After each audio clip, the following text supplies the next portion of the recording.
es como una lomita y hay un río. Genial. Pero nosotros fuimos y no la pillamos. Entonces, pero siempre vemos gente que cruza en la mañana, entonces tiene que estar. ¿Sabe qué debería hacer usted? Lo mismo que hice en el taller donde se llama el agua. Agua como un estanque de 400 litros, ponérselo lleno. Sí, pues si ese lo tenemos ya es como ya si en enero no pasa nada, en febrero tenemos que poner ¿Está esperando que Agua Patagonia haga algo? No, es que vi el tema y el APR debería estar al día 60 y estamos en el 51. Entonces todavía hay esperanza. Con permiso, disculpen, interrumpo la conversación. Parece que está interesante, pero vamos a comenzar con el mensaje. Y como el pastor lo ha estado haciendo varias semanas ya, hemos estado viendo declaraciones de fe de nuestra iglesia y hemos visto muchas. Hemos visto desde, por ejemplo, que creemos de que Dios creó el mundo.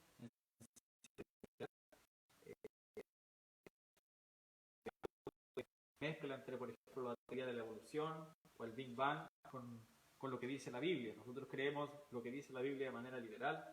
La Biblia es nuestra única autoridad. Hemos visto muchas declaraciones de fe. Y ahora vamos con la siguiente, que dice: creemos que la iglesia es un cuerpo visible y local compuesto por gente salva y bautizada. Eso es lo que nosotros creemos acerca de la iglesia y vamos a estar estudiando un poquito acerca de eso el día de hoy. Que los invito a que me acompañen a orar una vez más y vamos a comenzar con el estudio.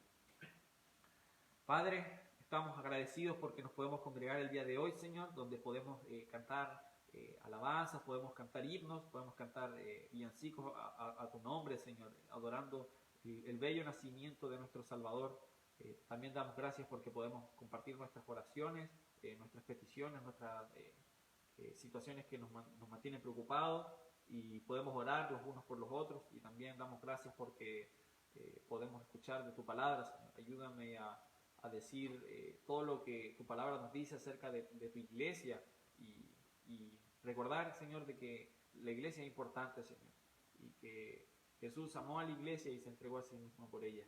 Es importante que tengamos siempre eso en mente. Damos gracias por todo y oramos todo esto en el nombre de nuestro Señor Jesús. Amén. Saludo a todos los que se estén conectando. Mira, al tiro, ¿algún número conocido? Ay, no, parece que no. Ya, no, nada, ya.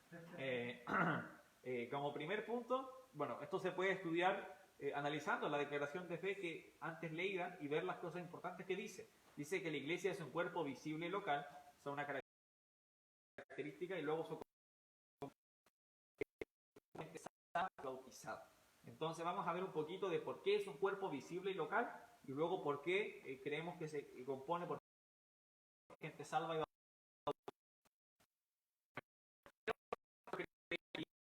visible y local, físico, por la definición de iglesia según la palabra como tal. La palabra iglesia tiene que significar una relación local y no un cuerpo místico ni universal. La palabra iglesia es una castellanización de la palabra griega eclesia. Y una castellanización es cuando, por ejemplo, agarramos un lenguaje y pasamos al castellano. Por ejemplo, nosotros de Budungún, o por ejemplo, Wata, o Quiltro. Todas esas son palabras que pasaron en nuestro lenguaje y ahora la gente está hablando de Budungún, sino que de alguna manera la palabra iglesia viene del griego que se tradujera al castellano sería congregación, asamblea o reunión de gente, y aparece 115 veces en el Nuevo Testamento, muchas veces. Y de hecho, algo que yo no sabía es que las 115 veces que aparece la palabra eclesia en griego no siempre se refiere a una iglesia, sino que a veces también se refería a congregación o grupo. Por ejemplo, en Hechos 19:32 tenemos un ejemplo muy bueno.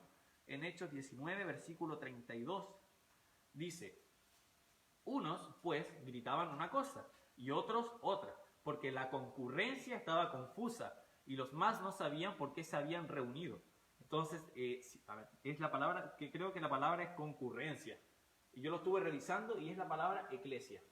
Entonces, incluso la palabra iglesia en esa época se podía ocupar para turbas. Así cuando uno se imagina en las películas aparece mucha gente enojada con antorchas y con estos tridentes que ocupan para ordenar el fardo y se aparece una multitud. Eso podría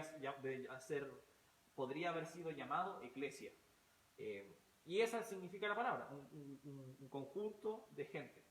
Y luego, si uno va más allá de la palabra, la etimología de la palabra eclesia, la etimología es el estudio de las palabras y el significado. Y si uno la descompone, se deriva de dos palabras, que es ek y la otra que es kaleo. La palabra ek es una preposición en el griego que significa fuera de, y kaleo es un verbo en el griego que significa llamar. Entonces, si uno junta todo eso, la etimología de la palabra eclesia significa llamar afuera. Entonces, significa literalmente que las personas salen de su lugar, como por ejemplo sus casas o sus lugares individuales, y se congregan en un lugar específico. Entonces, la palabra eclesia, en su origen más primitivo, significa llamar fuera. Y es lógico, porque cuando la gente se juntaba en esa época, me imagino que se llamaban así, vengan afuera, o me hace recordar de cuando los niños pequeños juegan y dicen, tía, puede salir el Mati para jugar, cosas por el estilo. Entonces, esa es la esencia de la palabra eclesia. Y entonces nos está diciendo de que es algo físico y local. Cuando hablamos, por ejemplo, de manifestaciones, sin opinar al respecto, son manifestaciones locales. Por ejemplo, dicen, hay una manifestación en tal calle. Entonces es un grupo de personas local. Cuando uno habla de manifestación no piensa en algo místico, universal, sino que es algo físico. Y de la misma manera sucede con la iglesia. La iglesia es un lugar físico y no algo universal. Otro argumento o razón por la que creemos de que la iglesia es un cuerpo visible y local es porque se ocupa la palabra en plural y en la Biblia y nos confirma de que son congregaciones locales y visibles. Por ejemplo, en Hechos 9, si me pueden acompañar a Hechos 9,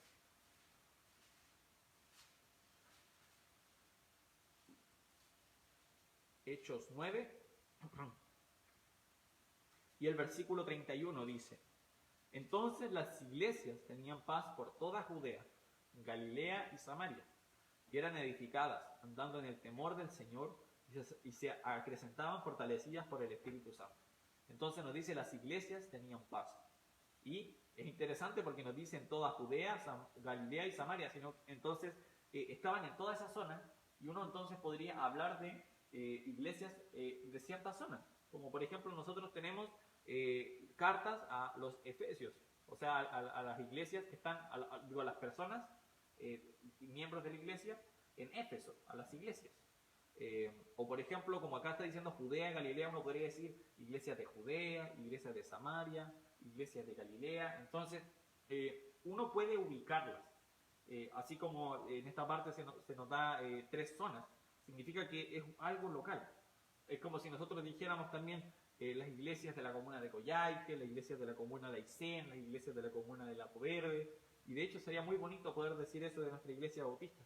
Poder decir, todas las iglesias bautistas en la región de Aysén, y que podamos tener una iglesia, esa es la meta, poder llegar a cada rincón de nuestra región. Y entonces vemos de que se hablaba en plural e incluso se hablaba en regiones. Entonces, un argumento más de que la iglesia es local y es visible. Eso quiere decir que eran iglesias, eso quiere decir que uno las puede separar. Un ejemplo que yo doy, cuando uno trata de explicar esto, el hecho de que la iglesia es un cuerpo visible, podría ser cuando uno habla de la palabra comisaría, por ejemplo. Es una institución, pero la comisaría no es algo universal, no es algo... Cuando uno habla de comisaría, uno habla de algo físico. Y por eso que si yo digo las comisarías de Coyhaique, al tiro la gente piensa en todas las comisarías que tenemos en nuestra ciudad. Pero cuando uno habla de carabineros, ahí uno piensa en una institución invisible que está presente en todo el país, y eso vendría a ser semejante a la familia de Dios, no a la iglesia. Porque la familia de Dios es compuesta por toda la gente salva en todo el mundo, y eso sí es un cuerpo universal, porque todas las personas que son salvas pasan a ser parte de la familia. Pero para ser parte de una iglesia hay que ser salvo y ser bautizado. Entonces, uno es parte de una iglesia y uno puede dejar de ser parte de una iglesia y uno puede pasar a ser parte de otra iglesia, porque son cuerpos locales y físicos. Otro ejemplo de la palabra en plural lo tenemos en 1 Corintios 1:2. Bueno, más que en plural, va más a lo que yo estaba hablando de localización. Nos dice en 1 Corintios 1:2, a la iglesia de Dios que está en Corinto, a los santificados en Cristo Jesús, llamados a ser santos, con todos los que en cualquier lugar invocan el nombre de nuestro Señor Jesucristo, Señor de ellos y nuestro. Entonces nos está hablando de la iglesia de Dios, dice que está en Corinto. Entonces, acá se podría entender la iglesia de Dios como el concepto de iglesia. Eso quiere decir que todas las iglesias que enseñaban la buena doctrina, las iglesias que venían del Evangelio de Jesús, eran iglesias de Dios. Y entonces aquí está siendo específico, porque él podría decir a la iglesia de Dios. Y se referiría a lo mejor a los que le llegara la carta nomás, o sea, a los de Corinto, pero haciendo referencia como una iglesia universal. Pero él dice no, a la iglesia de Dios que está en Corinto. Entonces él está siendo específico. Esta iglesia está en un lugar específico, que es Corinto, y le está hablando a esos hermanos, miembros de esa iglesia en específico. Entonces aquí podemos ver de que la iglesia sí tenía una ubicación física, y eso de nuevo nos recalca, no es un cuerpo universal como hoy en día el cuerpo evangélico cree y enseña de que hay una iglesia universal e invisible. La verdad es que no, la Biblia nos habla de lugares físicos. Un último versículo acerca de este punto es Gálatas 1, versículo 2. Dice, y todos los hermanos que están conmigo a las iglesias de Galacia. Y acá tenemos la combinación de los dos. La palabra iglesia en plural y luego una localización. Iglesias de Galacia. ¿Qué significa esto? De que había muchos grupos de personas congregados en Galacia. Entonces significa que es como si tuviéramos ya las iglesias de Coyhaique. Significaría que tenemos la iglesia en Río Oscuro, a lo mejor hay otra iglesia en otra parte. Y recalcan nuevamente, las iglesias son cuerpos locales, pueden ser contados y están localizados. Y es por eso que, bueno, y también uno podría decir, pero cuando Jesús dijo de que a Pedro, tú eres Pedro, y sobre esta roca edificaré mi iglesia, ¿por qué habló de iglesia y no habló de iglesias? Bueno, porque estaba hablando de comenzar una iglesia específica, que era la primera iglesia que se comenzó, y que no me pregunten cuándo comenzó la iglesia porque no manejo bien el tema. Según lo que yo tengo entendido y lo que he estudiado, la iglesia comenzó antes de Pentecostés, no en Pentecostés, comenzó antes de Pentecostés. Porque, bueno, estuve leyendo un poco el tema, leí un poco a favor de Pentecostés y en contra de, y por lo menos por lo que entiendo, los requisitos para una iglesia ya estaban presentes antes de Pentecostés. Había un evangelio de salvación, había gente salva y bautizada, estaban los mandamientos que tiene la iglesia, habían sido instituidas también las ordenanzas, que son el bautismo y la cena del Señor, ya habían sido instituidas, ya había sido entregada la gran comisión. Entonces, antes de Pentecostés habían pasado todas esas cosas, y por eso la iglesia comenzó antes de eso. Pero sin ahondar tanto en el tema, era esa iglesia la que existía. Luego, cuando fueron repartidos los discípulos, no los apóstoles, sino los miembros de esta iglesia, fueron repartidos y comenzaron otras iglesias. Y es por eso que ya después podemos ver en Hechos 9, creo que es la primera vez que aparece, que lo leímos, la palabra iglesias en plural. Y es por eso que aparece en singular y en plural, por si existe esa duda también. Entonces, creo que quedó bien claro de que la iglesia es un cuerpo visible y local. Simple. Nosotros podemos ver a la iglesia. Ahora también hay que ser cuidadosos a qué nos referimos con iglesia. Una iglesia no es una denominación. Los bautistas no son una iglesia. Los pentecostales no son una iglesia. Una iglesia es un cuerpo compuesto por gente salva y bautizada. Una iglesia tampoco es un edificio. Donde estamos nosotros ahora es un local, un edificio, una casa. Podríamos llamarlo de varias maneras, pero no es la iglesia. Y la iglesia, a ver, estoy pensando porque leí varias listas de qué cosas no es la iglesia y que muchas veces nosotros queremos. Sí, pero creo que esas son las más importantes, porque se escucha mucho decir, pero tú, ¿de qué iglesia eres? ¿De los pentecostales, de los bautistas, de los mormones? No, la iglesia no es una denominación. Y también se escucha mucho de, la iglesia que está allá en América, esa iglesia grande con la cruz. No, la iglesia tampoco es un edificio. La iglesia son las personas, que miembros salvos y bautizados. Y es por eso que, esto lo comentó Pastor y me pareció chistoso, cuando le preguntan dónde queda su iglesia, él dice, bueno, uno vive por allá, otro por allá, este vive por Sotobesa, este vive por... Entonces, haciendo el chiste de que la iglesia son todas las personas que son salvas y bautizadas. Por eso uno podría decir, es ahí. Pero uno podría decir, bueno, nuestra iglesia se congrega en Río Oscuro 449, para que vengan. Entonces, hay que ser bien cuidadosos a qué nos referimos con iglesia. Y bueno, vimos desde la definición de la palabra hasta algunos ejemplos en plural y bíblicos que nos muestran por qué es visible y local. Y ahora, la iglesia está compuesta por gente salva y bautizada. Entonces, la entrada a la iglesia es solo: soy salvo, bautizado. Los únicos dos requisitos para ser miembro de una iglesia. Entonces, veamos el primero. Todos los miembros deben ser salvos por gracia por medio de la fe en Cristo. Ese es el requisito que nosotros necesitamos. Hay unos versículos acerca de la justificación por fe que me encantan, acerca de que nosotros solo podemos ser salvos por medio de la fe. Primero hay que entender de que nosotros somos pecadores. ¿Qué significa pecar? Significa hacer algo que no agrada a Dios, desobedecer lo que su palabra nos dice. Nosotros la Biblia nos dice que tenemos la ley escrita en nuestro corazón. Eso quiere decir que una persona no hay que enseñarle no tienes que matar, sino que las personas saben que no tienen que matar, por ejemplo. Las personas saben que no deben mentir. Y es por eso que y uno lo puede ver en los niños pequeños, cuando los niños mienten, como que se nota que ellos saben que lo que están haciendo no está bien. Aun cuando son pequeños, son niños de 2, 3 años, pero aún así saben que el mentir no está bien. Y es porque nuestra naturaleza es pecaminosa, pero aún así sabemos que lo que estamos haciendo no está bien. Y del pecado nadie se salva. De hecho, vamos a Romanos 3 para leer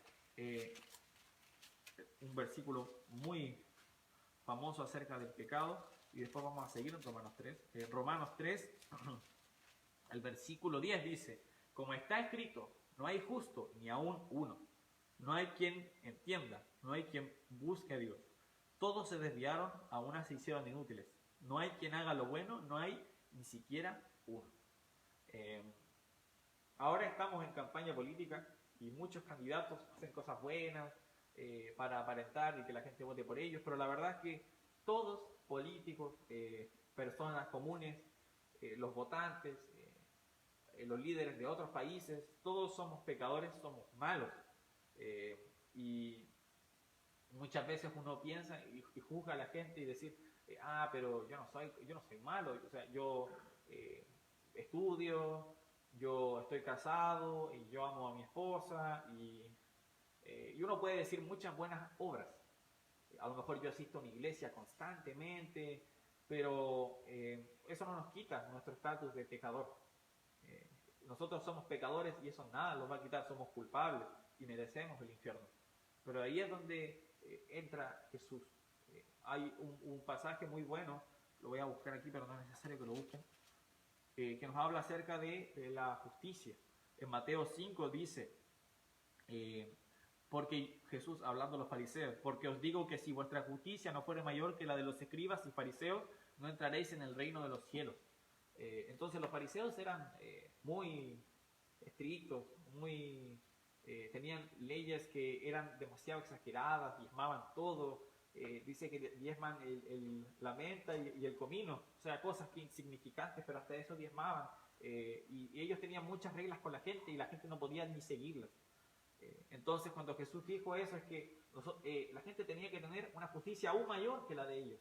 Eso quiere decir que tenían que, en el ideal, cumplir todo lo que los fariseos dijeran y aún más, hacer aún más de lo que ellos dicen. Entonces eso era imposible, porque nadie ya podía seguir las expectativas de los fariseos. Entonces ir aún más para el humano era imposible. Pero ahí es donde entra la justicia de Dios, un atributo que solo pertenece a Él, pero que Él nos puede dar. Estábamos en Romanos 3, Y ahora el versículo 21 dice, pero ahora, aparte de la ley, se ha manifestado la justicia de Dios, testificada por la ley y los profetas, la justicia de Dios por medio de la fe en Jesucristo, para todos los que creen en Él, porque no hay diferencia. Por cuanto todos pecaron y están destituidos de la gloria de Dios, siendo justificados gratuitamente por su gracia, mediante la redención que es en Cristo Jesús. Entonces, esta justicia que supera lo de los fariseos puede ser obtenida por nosotros. Esa justicia que solo pertenece a Dios puede ser de nosotros. Podemos ser justos delante de Él y ser justificados, pero por medio de la fe que es en Jesucristo. Solo por medio de eso. Y me gusta el pasaje de Romanos 3, es uno de mis capítulos favoritos porque es casi como una presentación formal. Es casi como una tesis de un ensayo que dijera, en este ensayo vamos a probar y vamos a demostrar que la salvación es por fe y no por obra. Y de hecho en el versículo 28 como que termina su ensayo y dice, concluimos pues que el hombre es justificado por fe, sin las obras de la ley. Entonces, ¿cómo podemos obtener esta justicia? Por medio de la fe. Entonces, este es el primer requisito para ser parte de una iglesia. Cuando una persona es justificada por medio de la fe que es en Cristo. Y luego hay una ordenanza, que es el bautismo del creyente. Todos los miembros deben seguir a Cristo en el bautismo. Por ejemplo, este es el ejemplo más común en Pentecostés, en Hechos 2:41 dice, así que los que recibieron su palabra fueron bautizados y se añadieron aquel día como 3.000 personas. Y después, en Hechos 2:47 dice, alabando a Dios y teniendo con todo el pueblo, y el Señor añadía a cada día a la iglesia los que habían de ser salvos. Entonces vemos que los que reciben la palabra y son bautizados son añadidos a la iglesia. Y el bautismo es por inmersión, simplemente el sumergirse de manera completa. La palabra bautismo, la última vez que la estudié, significaba como mojar por completo. Y de hecho nosotros podemos ver versículos que nos dan a entender de que el bautismo es por inmersión y no por aspersión, donde la gente a veces con una rama tira o con la mano hacen así.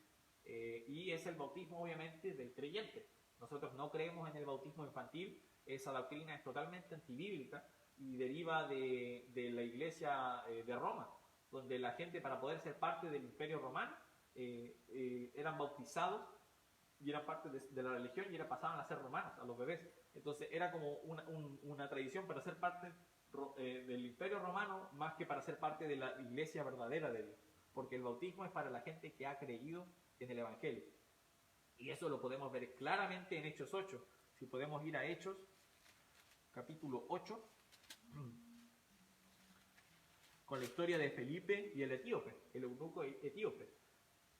Y me gusta esto, porque muchas veces la gente tiene dudas acerca de lo que la Biblia enseña, a veces acerca de lo que pasajes tienen, y él fue muy perspicaz y ocupó lo que estaba leyendo el eunuco para poder explicarle el Evangelio, porque lo que estaba leyendo era una parte de Isaías, donde habla acerca de Jesús y su muerte. Dice en el versículo 32, el pasaje de la escritura que leía era este: como oveja a la muerte fue llevado, y como cordero mudo delante del que lo trasquila, así no abrió su boca. En su humillación no se le hizo justicia, mas su generación, ¿quién la contará? Porque fue quitada de la tierra su vida. Entonces el eunuco le pide explicaciones, ¿de quién está hablando? Entonces ahí es cuando Felipe le anuncia el Evangelio de Jesús. Y después ven agua. Entonces él dice, ¿qué impide que yo sea bautizado? En el versículo 36. Entonces el 37 nos da el requisito del bautismo. Si crees de todo corazón, bien puedes. Y entonces él hace una declaración de fe. Y respondiendo dijo, creo que Jesucristo es el Hijo de Dios. 38. Y mandó parar el carro. Descendieron ambos al agua, Felipe y el eunuco, y le bautizó. Cuando subieron del agua, el Espíritu del Señor arrebató a Felipe, y el eunuco no le vio más, y siguió gozoso su camino. Entonces, aquí podemos ver que nos habla en el versículo 38 de que descendieron ambos al agua. Es como, casi como que me da la impresión de como hacen estas series antiguas, de que hacen así, y como tuviera una escalera, y algo así, yo me lo imaginé así, pero a lo que se refiere más que eso es de que ellos entraron al agua. Así como en nuestra iglesia hemos hecho bautismos así, los que han estado presentes lo conocen. La gente desciende al agua, bajan, llegan al agua hasta como le llegue más o menos por acá, y ahí es donde el pastor les dice, ellos hacen una declaración de fe, les pregunta si han creído en el Evangelio y en Jesús como su único Salvador personal, y hacen algo muy similar a lo que hizo el etíope, que es decir, sí, creo que Jesucristo es el Hijo de Dios. Y luego se sumergen completamente y luego son levantados, simulando la muerte, sepultura y resurrección de Jesús. Y luego dice que ellos subieron del agua. Entonces nos da a entender de que ellos bajaron, porque no tendrían que bajar al agua si necesitan echar agua o rociar, sino que bajaron y luego subieron. Y fue bautizado el eunuco. Y bueno, aquí también obviamente nos damos cuenta que el eunuco no era un bebé, sino que era una persona que había creído. Por eso creemos en el bautismo del creyente. Y bueno, para concluir, quisiera leer una definición que dan de iglesia del Nuevo Testamento, que me gustó mucho, que está en el libro que siempre utilizo como complemento para estudios, que es el auxiliar bíblico, es muy bueno, y ayuda muchas veces a encontrar información histórica, como para entender los contextos. Entonces esta era una definición que por lo menos encontré muy completa de lo que es una iglesia del Nuevo Testamento, una iglesia. Dice la eclesia del Nuevo Testamento, se refiere solamente a aquellos grupos geográficos de creyentes bautizados que se reúnen regularmente, dirigidos por pastores y diáconos, para fines de adoración, instrucción, comunión y evangelismo. La encontré muy completa, porque tenemos primero que son grupos geográficos, o sea que estaban ubicados, de creyentes, gente salva, bautizados, o sea, ya vemos aquí los requisitos que enseña la Biblia para ser parte de una iglesia, que se reúnen regularmente. La Biblia nos dice en Hebreos 10:25 que no dejemos de congregarnos como algunos tienen por costumbre, y también entendemos por lo que vemos en Primera de Corintios, de que se juntaban cada primer día de la semana y daban de todo en cuanto habían prosperado. Entonces ellos se reunían de manera regular, eran dirigidos por pastores y diáconos, los dos únicos oficios que la Biblia nos menciona, y luego los fines, adoración, instrucción, comunión y evangelismo. Me gustó mucho esta definición de la iglesia, porque es muy completa y muy concisa. Entonces voy a volver a leer la declaración de fe que estuvimos estudiando el día de hoy. Creemos que la iglesia es un cuerpo visible y local, compuesto por gente salva y bautizada. Eso es lo que la Biblia enseña, y si la Biblia lo enseña, nosotros lo creemos. Vamos a orar.